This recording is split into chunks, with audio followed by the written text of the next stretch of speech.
So that's also one of the fastest ways to get a read on another human being is how often they're blinking. And if a person is blinking fast, it's a sign of high stress.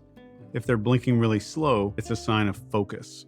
So it's not always relaxation. So if I talk to a psychopath in a interrogation room or in a business negotiation, and they're very focused on prey, so we call that a prey focus because they're going to manipulate somebody.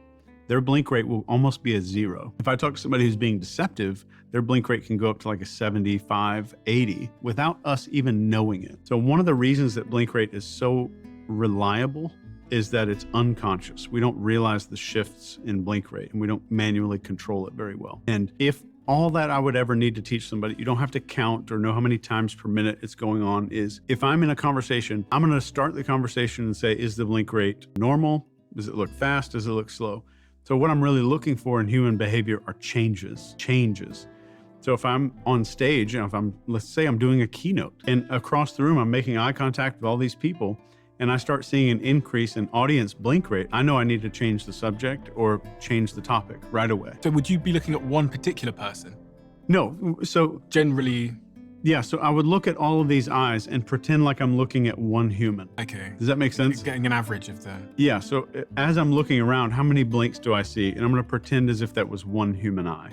Okay. So when you get a lower blink rate, people are paying more attention. Yeah, you're doing a great job. And I go to these pitch meetings where these entrepreneurs will go up and pitch these angel investors and stuff like that up in Washington. And you can measure who will pitch based on blink rate. You see a blink rate drop, that's the most interested person in the room. We do the same thing with jury selection. It's so reliable. And you read these articles about like someone breathing into their chest. It takes a while to get good at that with your peripheral vision because I've taught it to people and they would spend a conversation with someone staring at their chest.